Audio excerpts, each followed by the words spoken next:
What's up, y'all? How's everybody doing? Hope y'all doing great. Enjoying life. All that good stuff. This is the video. Well, if you couldn't read or hear the title, what the title is, it's gonna be my, I guess, review of You Like It Darker by Stephen King. And yes, there will be spoilers. So, I'll begin with the stories. They're good, they're all good, but I'm gonna save the ones that I think are gonna eventually hit cinema, some shape or form, whether it be a series or a movie. So first, we got The Fifth Step. The Fifth Step, it's pretty good. I like it because it's about this man meeting another man. They're both strangers, and one is going through AA. I think that's, is it Alcohol Anonymous? Anyway, he's going through the 12 steps, and he ends up wanting to talk to this man because I guess the fifth step is confiding in someone and letting out your regrets, for lack of a better word, your regrets and all that.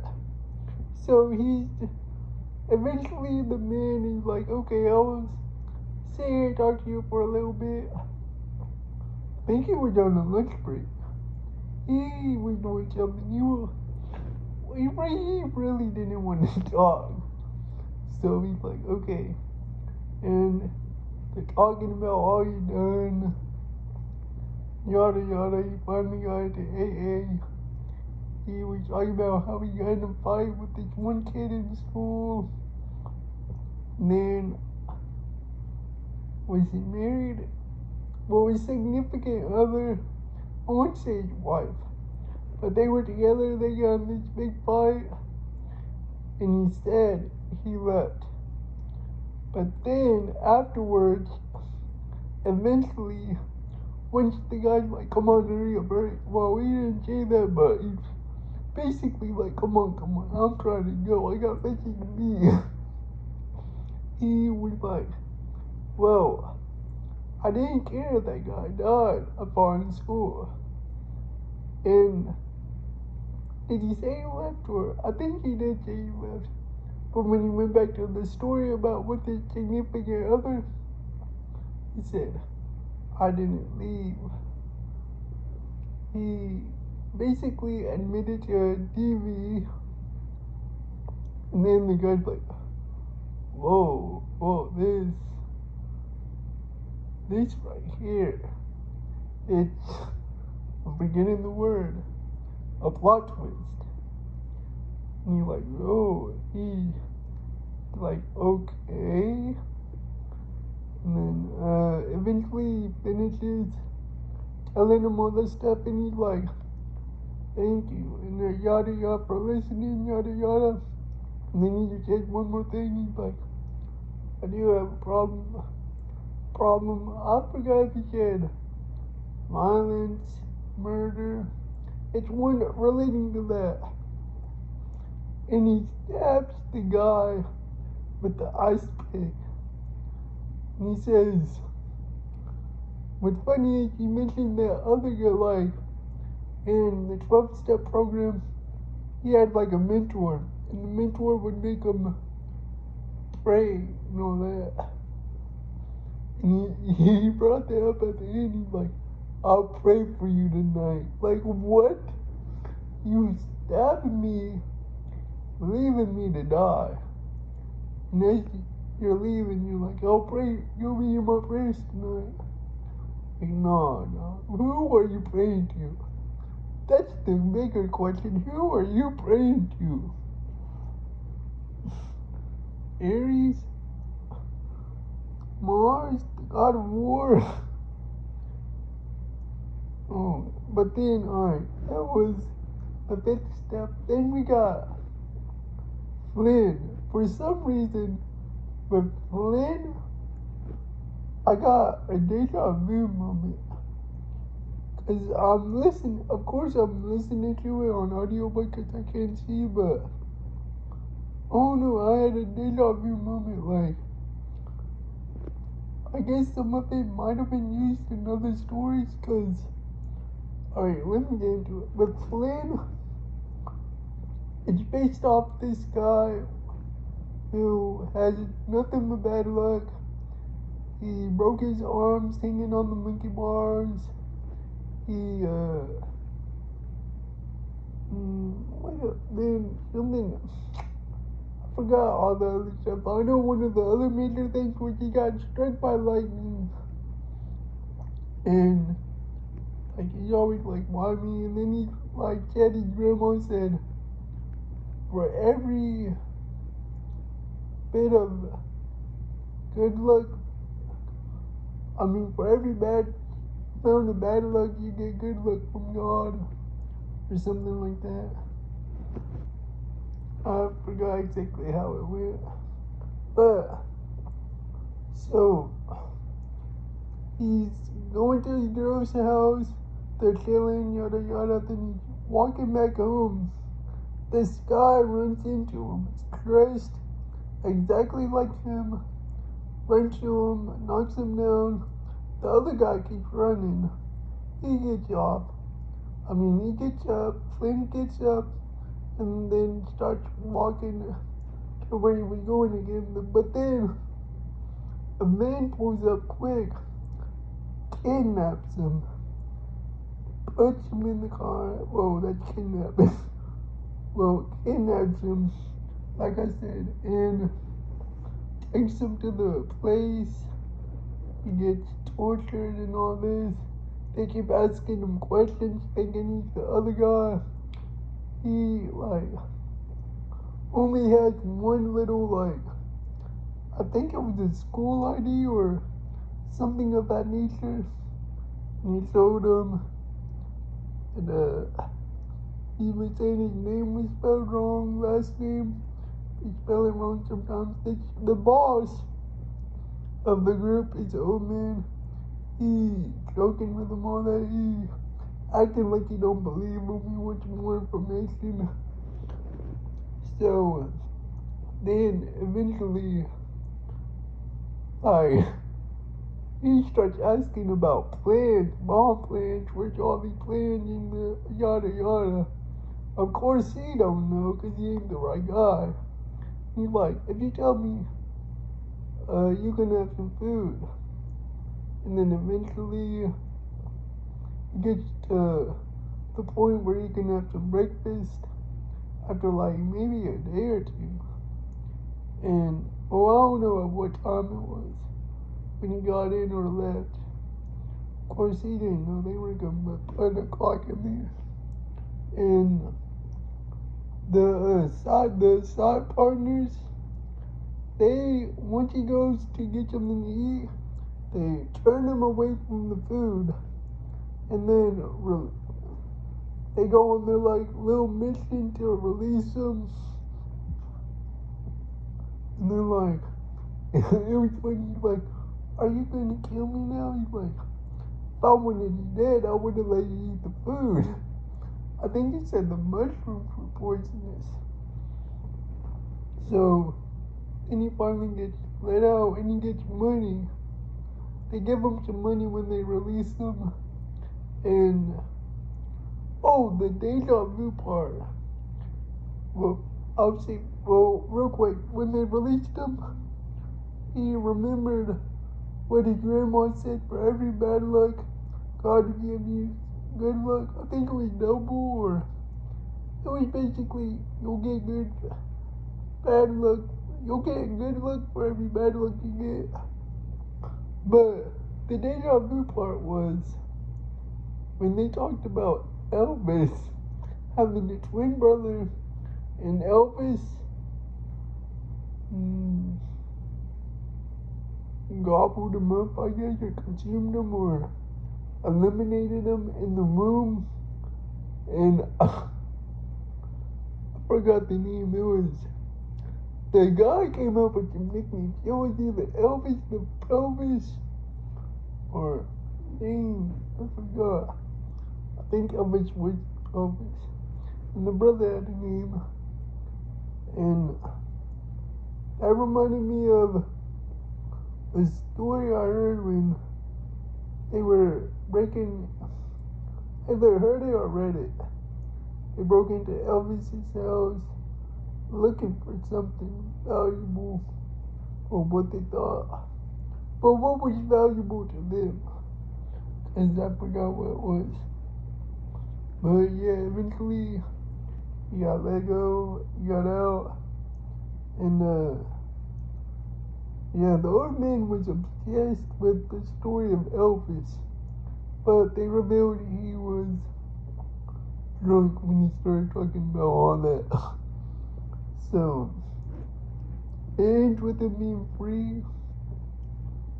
Like, he don't have a part where he goes back home or nothing. He's just like at either a restaurant, I think it's a restaurant store, when they drop him off. And then, so that's step. Then, Willie the Weirdo is, this one to me, the ending is the most intriguing part, because Willie the Weirdo is supposed to be this weird kid, like he likes watching stuff die, like he'll put lightning bugs in a jar with no hose just to watch the lights go out. His sister thinks he's real weird and creepy. The dad, oh no, the mom and dad, I guess they're like, we love him, but he's a little weird. And there's your grandpa, the dad's dad. And they don't really mess with them like that, but they kind of tolerate him. But Willie loves them, because they go in there and they talk about stuff like this, and the grandpa is always saying, oh yeah, I remember that, like the Battle of Gettysburg, and then he's like, he knew Cleopatra, yada yada. So, like, and then one time Willie was, he was done with school, walking somewhere, and or was he looking? He said, was he sitting on the curb when this happened? Some kids messed with him, and then I said, don't mess with him, I like his sister. And he was sitting there, like there was a dead otter, I believe. And he was trying to see if it was going to make its way into the sewer. And let's skip a little bit. Eventually, the grandpa gets sick, he's dying. So Willie, he goes in there, talks to him. He said he didn't mind the smell. I think he said he liked the smell. He's living up to his name now. Because the way they explained it was like a nursing home smell. If you know, you know. And for everyone in a nursing home, the people love you. Well, some of your people love you. But the smell, everyone knows. That's a distinct smell. But you got love from some people. Whether it be the people you expect to love from or not. But anyway, going on. He said he tells his grandpa, I want to be here when you take your last breath. I want to see how it goes and yada yada. And then eventually he got to the point where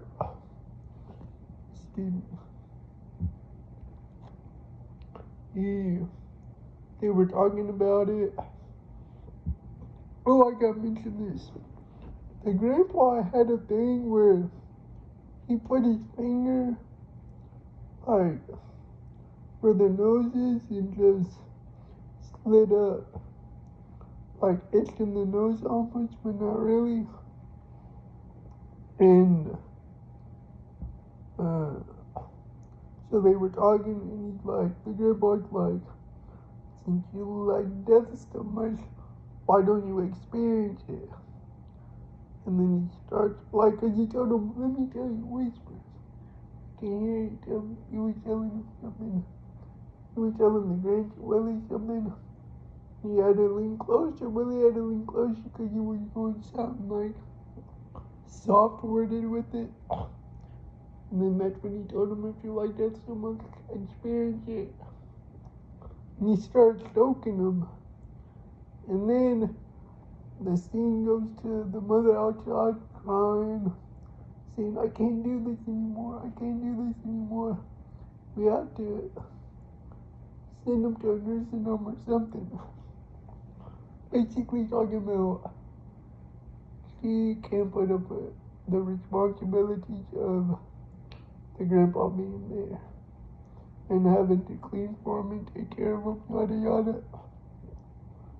And the intriguing part for me is Willie walked out and said, you don't have to. He's gone. But he did what the grandpa does with the finger and the nose thing. So that made me think, is there a chance he offed his grandson and switched bodies with him? And that's why whenever Willie brought up back in the day stuff, the grandpa's like, oh yeah, I remember this, I remember this, that, this. And like he was talking about, I remember the Civil War battle and Cleopatra and stuff like that.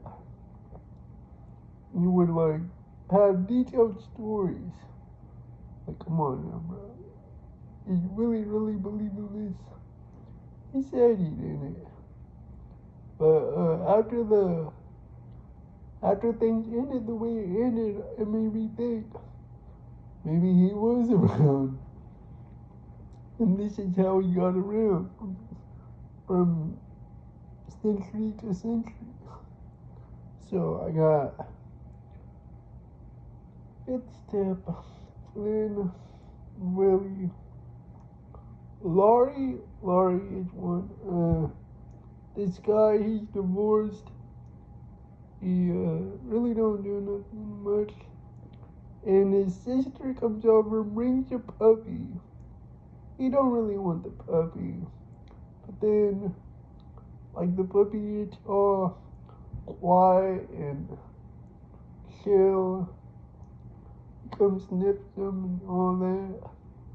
And then eventually he decides to keep it. Because he strong arms him into it and goes trips him into keeping it. And she buys him stuff for the puppy. So he keeps it. Makes a place for it in the room, gets toys. So they become close. And the dog, it only really barks at other people. Like it's his protector. Like he'll stay around and just watch people, make sure they don't mess with them. Or how I interpreted it. And then one day they were taking a walk, went to the little like bridge thing.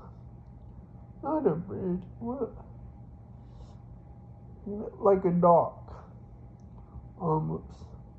Like, you know, where you can walk out, go fishing on it. Anyways, and the dogs started barking, going crazy. They found their next door neighbor's decaying there in his body. And then they saw a huge crocodile. And, yeah, like Laurie, in a way, saved his life. Because he wouldn't have known if Laurie didn't bring attention to it. And then, eventually, like, they got away from the crocodile. He told the next door neighbor's wife about her husband. Police were called. Yada yada. Or did he tell her or not tell her? I think he like told her to go inside, yeah. The cops were called, yada yada. And basically it was like a kilo story about like how the bond of a puppy and a person is.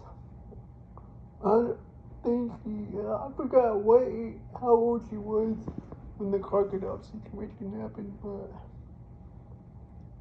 so I got Lynn, Willie, The Fifth Step, Laurie.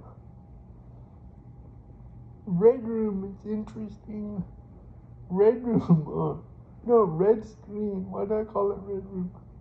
Red Screen is about like, alright, there's this detective in an interrogation room. The suspect is standing up. He's basically saying, yeah, I offed my wife, but it wasn't my wife. Somebody else had her body. He was basically saying like, this red screen came on and they're all around us and yada yada. And then the detective, he don't believe him. So he goes back home, gets a call that the guy, the suspect, offed himself with the pencil in the neck. The detective be telling his wife about it. Yada yada. And then eventually it got to a point where the wife and husband were talking about things they were going through, and the wife was saying she was in menopause. Yada yada. That's why she's been the way she's been. They were smoking a cigarette during this, and yada yada. And then at the end, the red screen activates. And I'm like, But, I mean, it's a pretty good story. I mean, I guess it's like a story for menopause, or because it's red screen, so it must be related to the cycle in general, just like I guess a twist on it, a guy's joking version of activity, I guess. I don't know the situation, because it's like, I mean, it kind of takes him over, I guess. I mean, the hormones, anyways. So he did a red screen. Red screen. Willie. Flynn. Fifth Step. Laurie.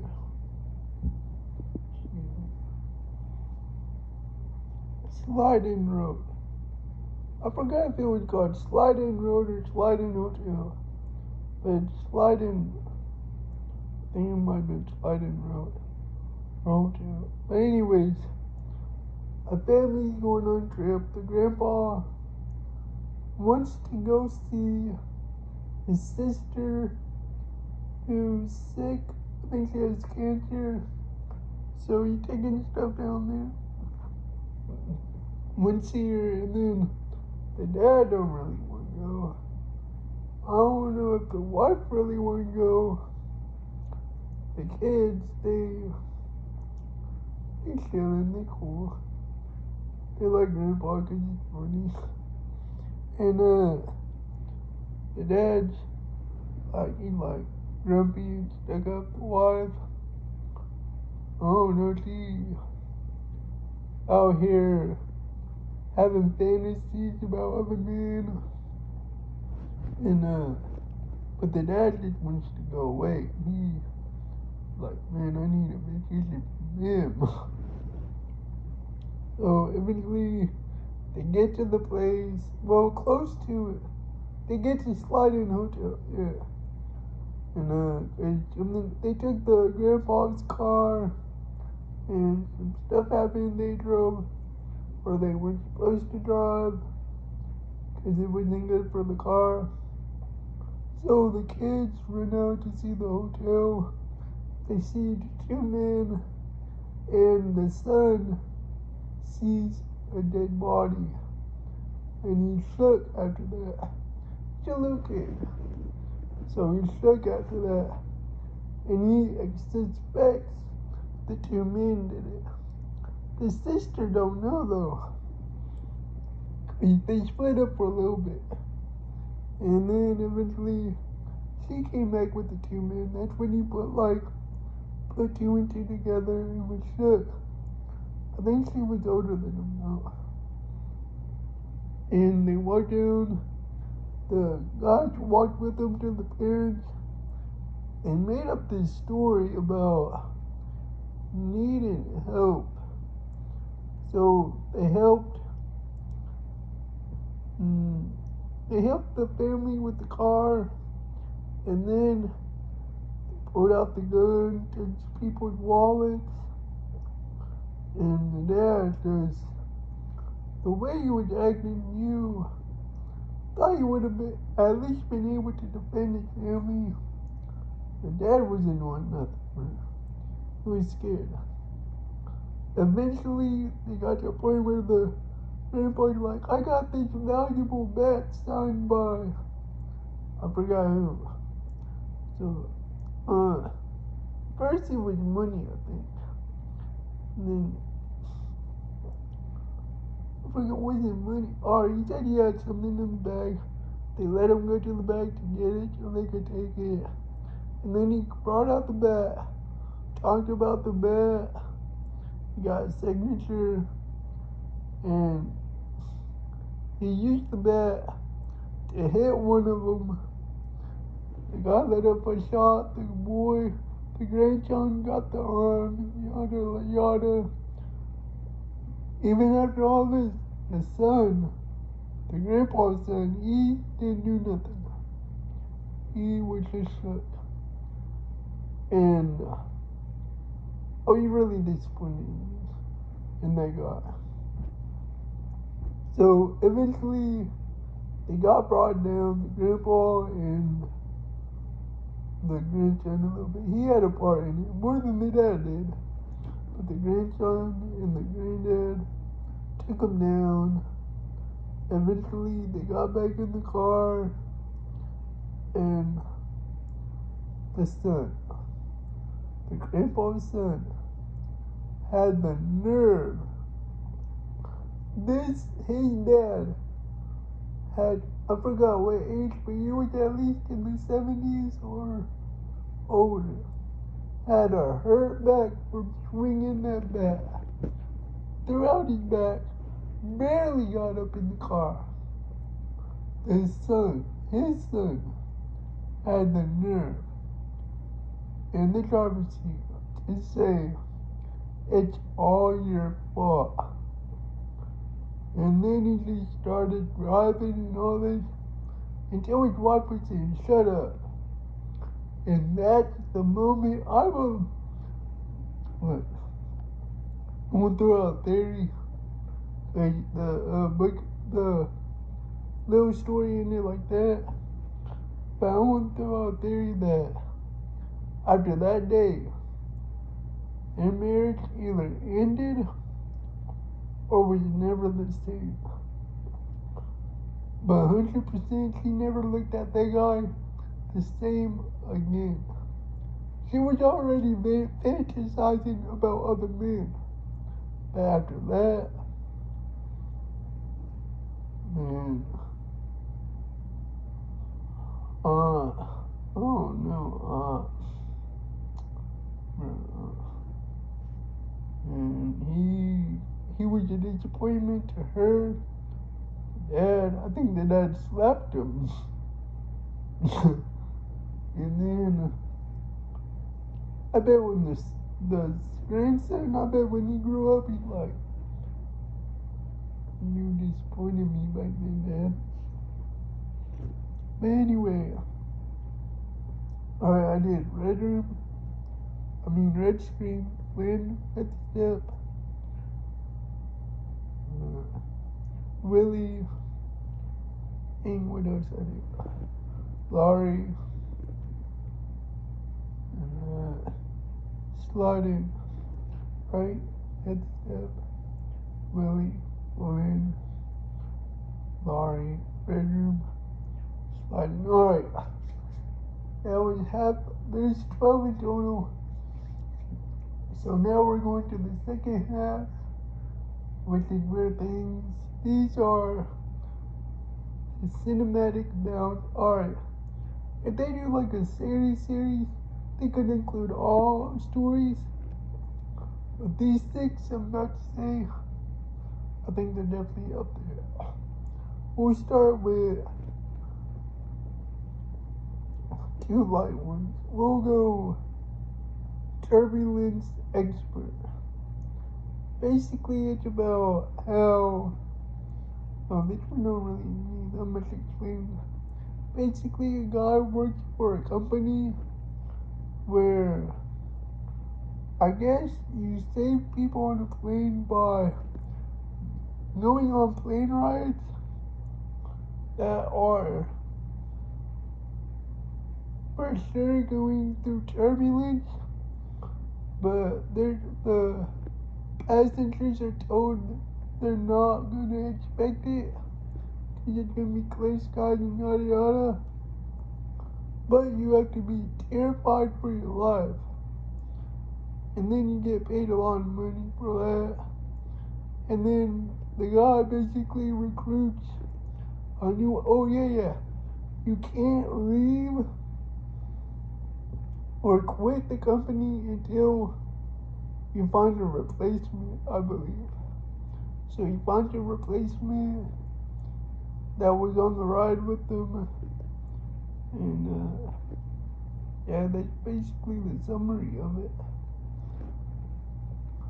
Alright, that was Turbulence. Not that one. Dreamers. Alright, about this veteran came home from war, don't really have a job, but so he applied for a job because, I forgot what it's called, but he's able to type really quick, so he'd be like someone that would be used in courts. He does so many words per minute, like he shocks everyone that tests him. At first, the lady hired him thought he was capping until he proved it to her. So he gets I guess it's like a temp agency almost, but he gets a job offer to work for this guy who does experiments, and he's looking into the dream world. And basically, he tells all the people to take this no space drug. Drug. Yep. And they go to sleep. They're supposed before they go to sleep, when they get medicated, they feel it. They're supposed to look at this room, imagine walking in, yada yada. So in the dream, they'll go in, they'll see what's under the floor, and they're supposed to lift it. So each time they get closer and closer until someone does it. And I guess spirits or whatever entities just pour out the room. The guy, I don't know if he passes away or if he just passed out like a coma. So they get the guy, they put him in the car, they drive him, they go back. The guy, I'll call him a scientist, for lack of a better word. The scientist, he stayed in there. The stuff was still around, the entity was still around. And it got to him. How we know is because they had a camera set up to where they would take pictures and all that. I forgot if they recorded or not, but I know for sure pictures. And the pictures were captured of him going through the experience. And the guy, he was and getting charged for this. I don't want nothing to do with this. Because the entity wrote a message on the little glass, I believe, wall. And so what he did was he burnt the house, set it ablaze, and left, and went back to the job. Well, the little writing temp agency, I guess I could call it for lack of better words. But Dreamers, yeah, that one's good. So, the Turbulent Dreamers on.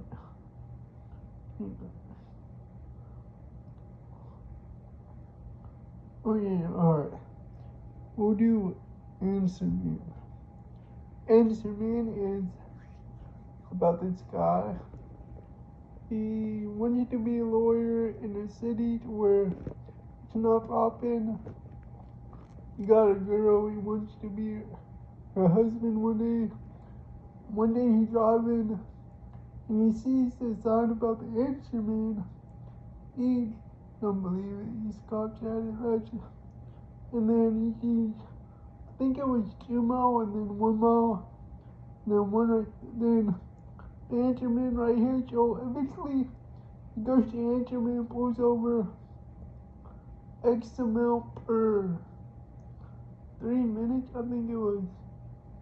I forget how many dollars for like 3 minutes. So he pays. The Answer Man got rules. It can only be like a yes or no type question.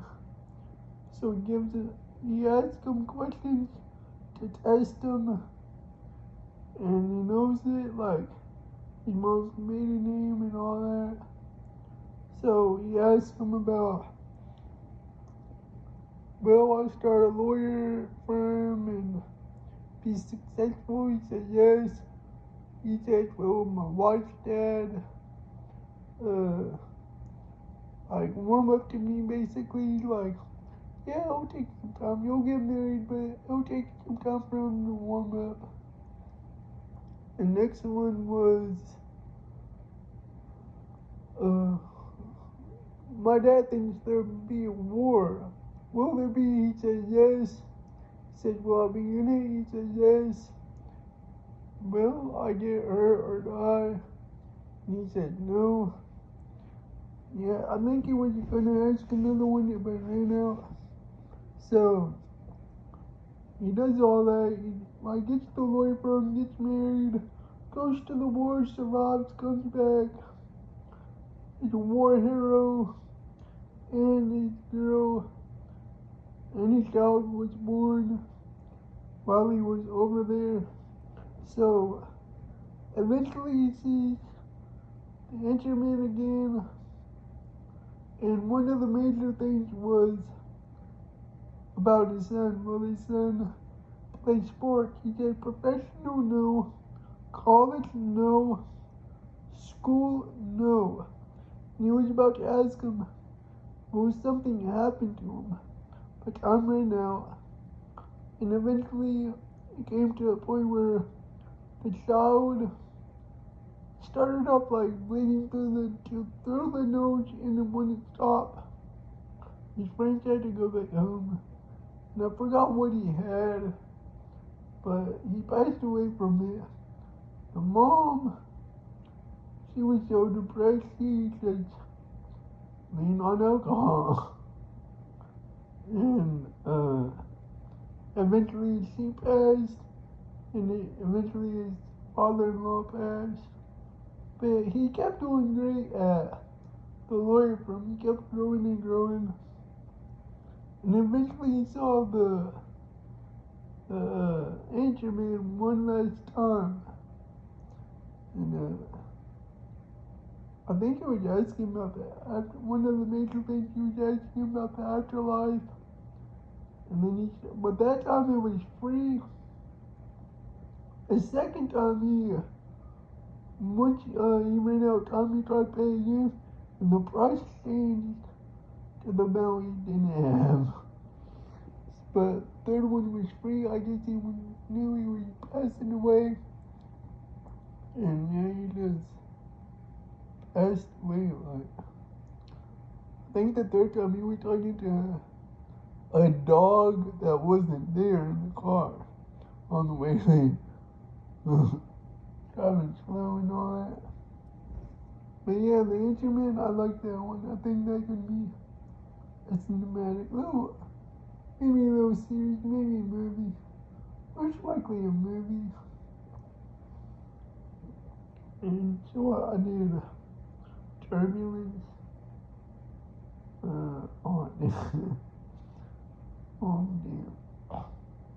Turbulence, Answer Man. Dreamers. Oh, Dreamers.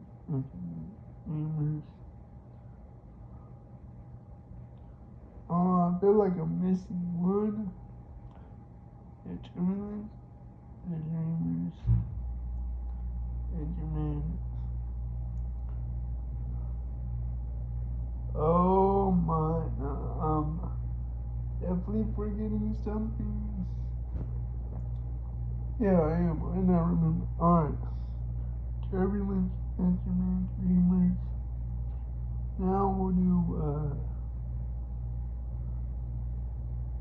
Two Talented Bastards.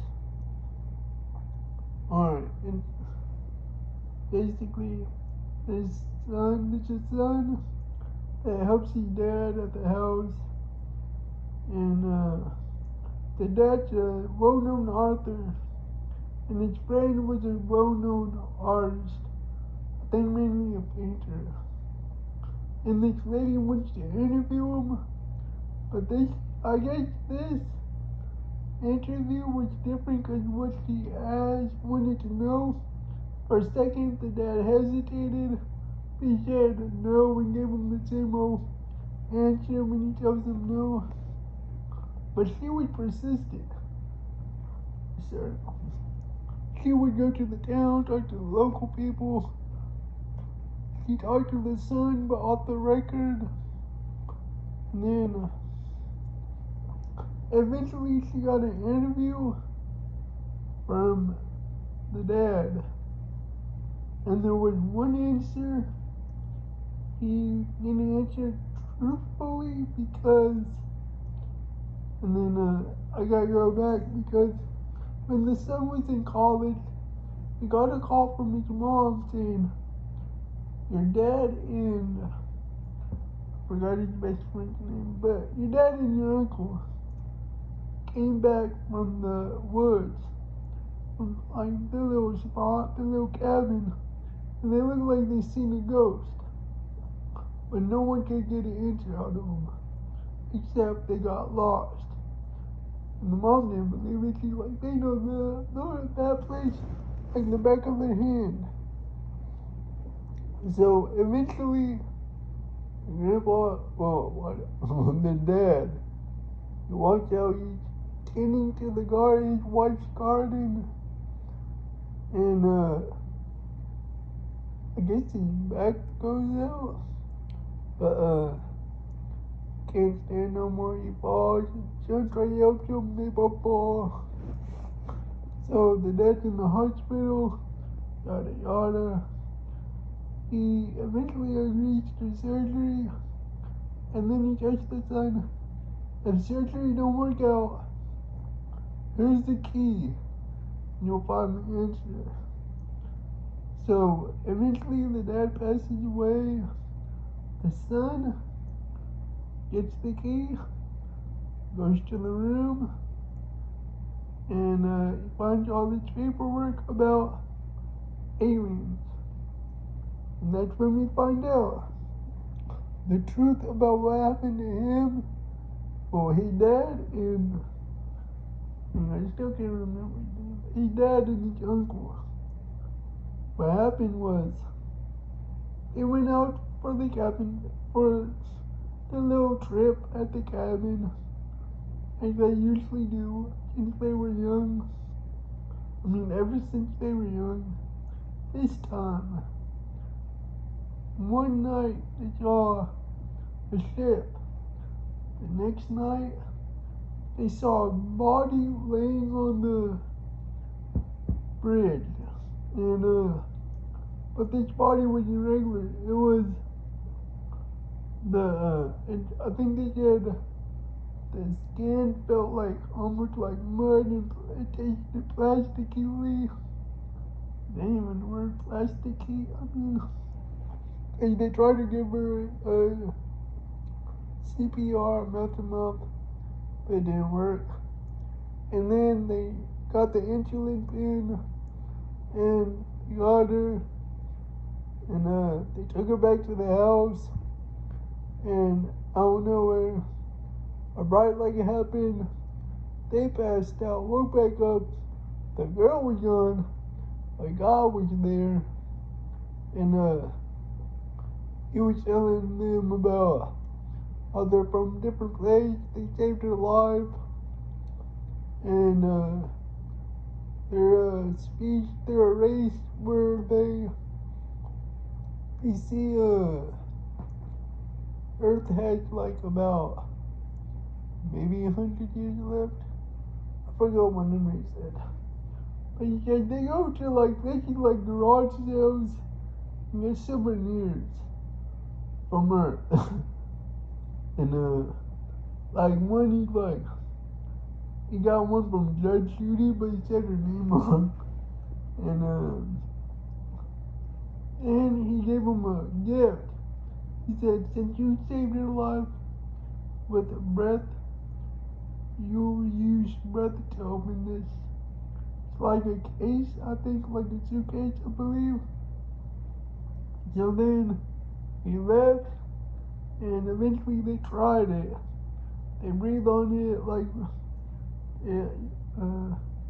a little swipe of the finger, and like breathe in, and it opens, and one smelled something different and the other one smelled it too. They both tried it. And then after that, like, it's almost like it immediately hit. Cause the friend drew the picture of the guy with great detail, they said. And then the dad, he comes up with a story he's been trying to work on, and it just clicks for him. So they go back home, and I guess they still look flabbergasted about it. As the wife said, they look like they seen a ghost. And eventually he became a well-known author, and a friend became a well-known artist. And I think he's mainly a painter. And then he like sees paperwork like sightings from this year, sightings from that year, yada yada. And the son's 50-50 about it at first.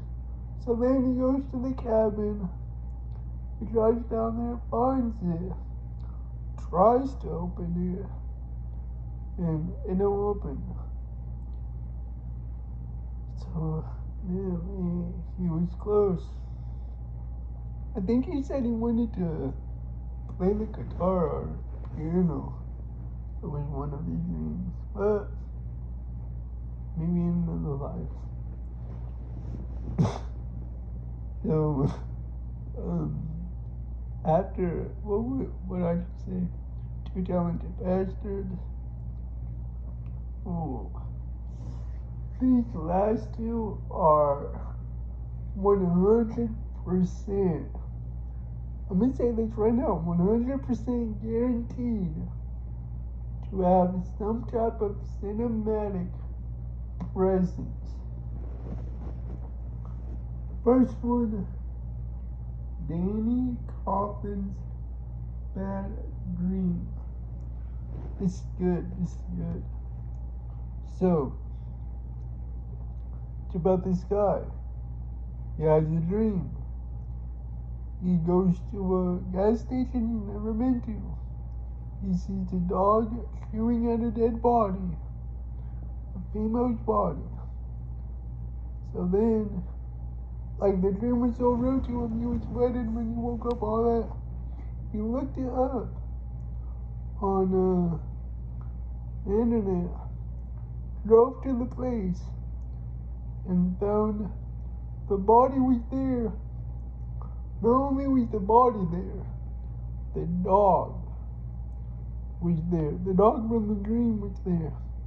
So, he pulls out the gas station, goes to like a Dollar General or something, buys a phone, like a prepaid phone, calls 911, tells them about it, won't tell them about who he is. So, he throws the phone away, yada yada, tries to wipe off prints, yada yada. But, I think the next day, like maybe a few days later, it's on the news next day. But maybe a few days later, the cops come into his job.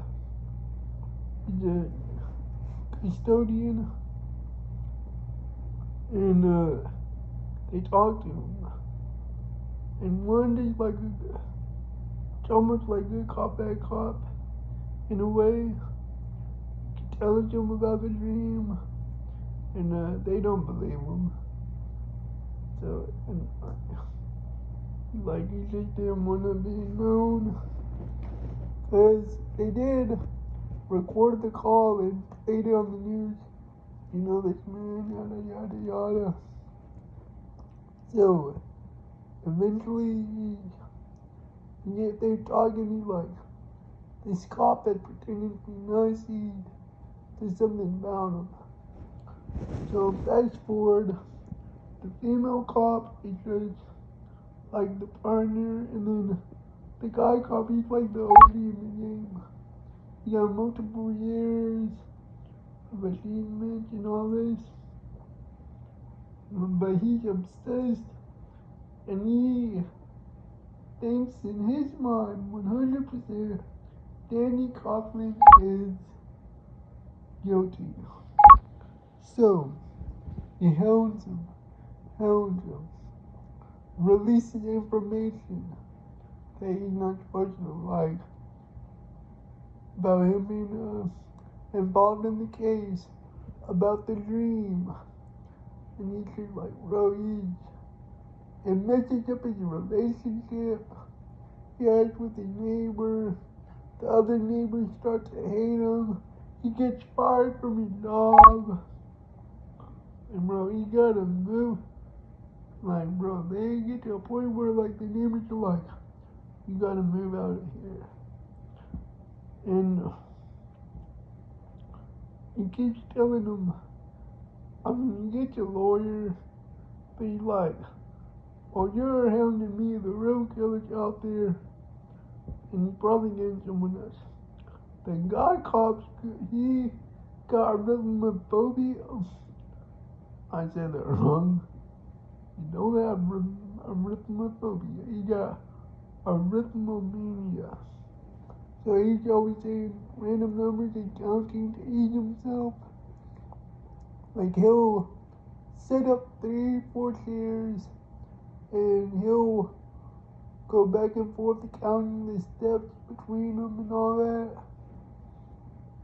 And then like eventually it gets so bad to where the guy tells the female, Danny Kaufman tells the female cop, and she's like, well, she already knew about the arithmomania, but she's like, whoa, there was one big thing that made her go, let me check into this.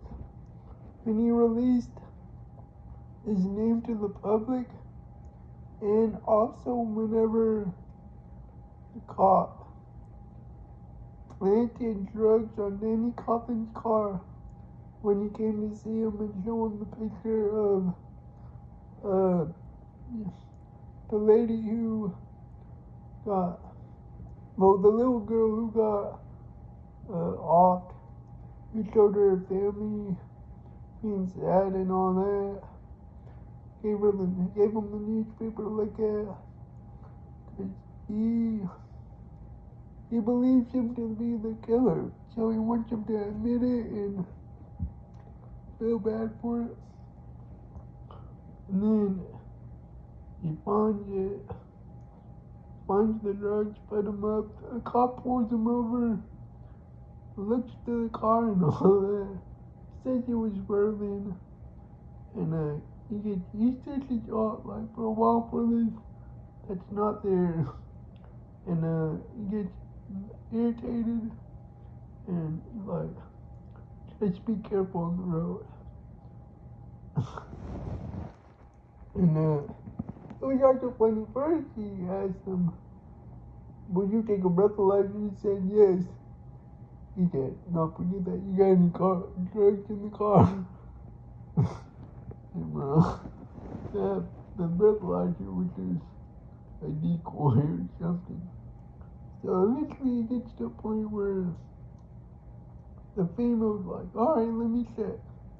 She goes up to the newspaper that ran the story and listens to the call, the voicemail we left in, and she knows it's him because he says a number. I forget if it was 525. I forgot what number. But cause he added up all the options on the menu, and she confronted him about that, told him to get off the case, or else he'll be exposed to the higher ups. But he ain't going for that. And eventually, Danny Kaufman, he hears about him getting off the case. He goes out to celebrate with his lawyer, comes back home. The son of the girl who got murdered, he pulls out a gun thinking Danny Kaufman killed his sister, shoots him, and well, he shoots like 5, 6 times, only one hit in the stomach. He goes to the hospital. While Danny's in the hospital, the officer is, I think he retired. And then, and then the girl officer comes to see him and says, he's caught, they caught him. They caught the real killer. He comes back to it. He had the same charms from the girl's bracelet. And this is when the full craziness of the cop comes out. The cop gets towed. Well, we get the update from his buddies in the force. And he's been there for a long time, so he got respect. And First time he hears he got shot, he goes out and celebrates. And then he hears the real killer's been caught. And the girl tells him, he's like, what? No. You don't believe her, you think it's cap, he thinks he's trolling. He's like, goodbye. Don't call me anymore. And he's so invested in the story that Danny Coughlin's the killer that he convinces himself he's gonna be the Avenger. So he pulls up to the hospital to kill Danny Coughlin. But the thing is, Danny Coughlin had another dream about him pulling up to shoot him. So he tells the female officers, he wakes up in the night, goes there, catches him before he can. They're at like a standoff. And this one lady tries to get him, but she gets effective but not efficient enough. Cause he gets back up with the gun, but no, I think she grabbed him and he stepped on her foot. She let go and fell. So anyway, he gets to the point where I don't know, he's at it with life, I guess. He turns the toll on himself and bam. The next one, the last one, is rattlesnakes, or what I'll call Cujo Part 2. Before I get to it, this book made me not like Cujo the movie anymore. Because I found out the son, Tad, he passed away in the book. So that's the only real difference when he passed away. I'm like these filthy little people in Hollywood. So, it's years after. He got back, well, spoiler early. He eventually got back with the wife that cheated on him. And then she passed away. So now he's, I think he's retired. But he was working in ads. He knows somebody that has like a house in Florida. And he's not staying there, so he wanted someone to stay there for him. But he tells him about this neighbor he has. Forgot her name. Forgot her name. But her thing is, she makes great cookies. They say, oatmeal raisin. But she's had children as two twins from rattlesnakes. And she walks around with the stroller, puts clothes on the stroller, and like her sons are still there. Cause her husband's gone, and her sons are gone, so she's by herself. And eventually they talk and eat cookies, yada yada, like acquainting themselves with each other. And she's like, it's okay, you're not, I know they're not there, but sometimes they are. So, when she was getting sick, but she loved them off when he asked. And one day, he goes outside, he sees her on the ground, the stroller knocked down, buzzards are eating at her body. He fights them off, calls 911. And then, another story where the cop believes he's the suspect because she left him everything after they had cookies together. I don't know if the boys liked him or if she liked how kind he was and what's the word, empathetic to her loss because he can relate. But yeah, this cop that looks like he's retired but not really, still involved himself. But they say he looks like the Oka Quake guy. And my thing about this, alright, I'll say this first. Like, in a way, something was there. The kids were there because he said the stroller would move by itself, creak at night, and all this. And he took a picture of it, yada yada. The stroller would come to his house at night when it was back at the female's house and make its way to the house. Called the cops one night, take it back. It came back. So we just kept it. And the other cop, the Quaker Oak guy, he thinks he brought it back. So my thing about this is all these stories, well, most of these stories involve being in the 2020s, like between the year 2020 and 2023. My thing is, most people, especially where he was at a place where they were wealthy. They're gonna have ring camps. So, I just I don't know, I guess you let that part out on purpose, but, ring camps would have helped a lot.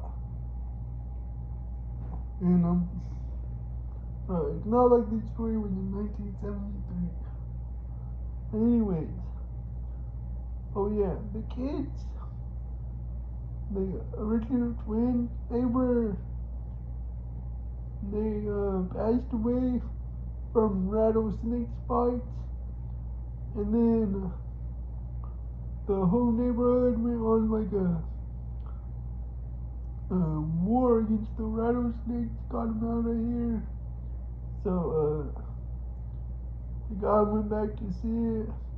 Eventually, he took the stroller to where it was, where the whole situation with them happened, and then he threw the stroller out into the ocean. But eventually, they found out he did it off the lady, which you did it, because nothing came back in her system, yada yada. But the cop went to the funeral, because the guy inherited like all her money and all that, you use the money on funeral. And the cop went there. He was drunk. And told him he still believes he did it.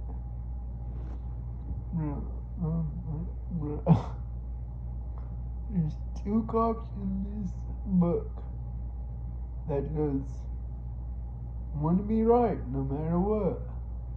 Ignore it. Forget the facts. Forget the truth. What I'm thinking is true.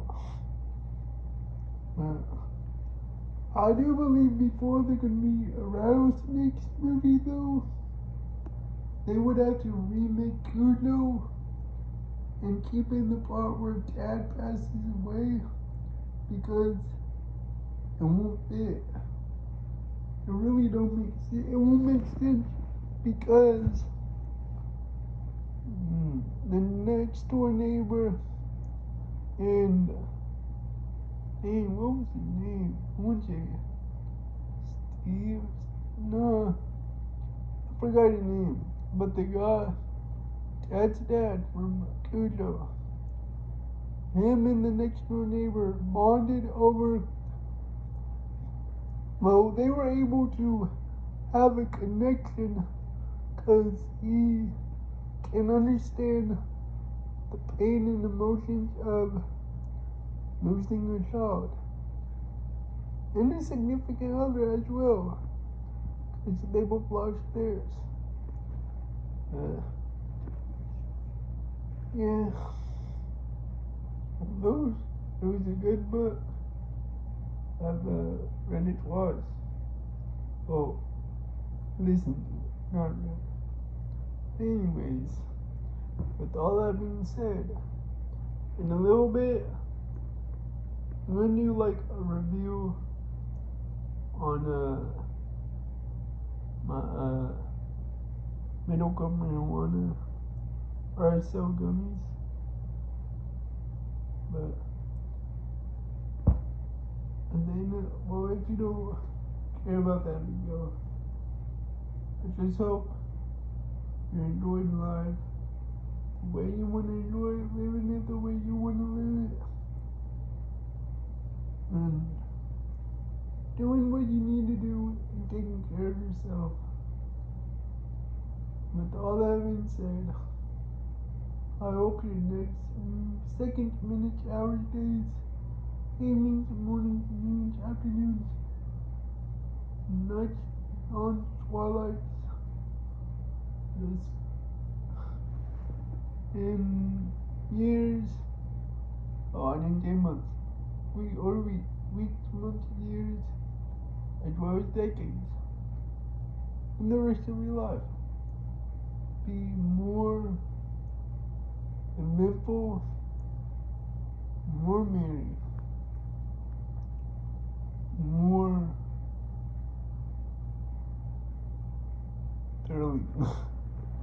I got stuck and I thought of so many words, and then I got stuck on one trying to find the antonym for it, or anyways, I'm out.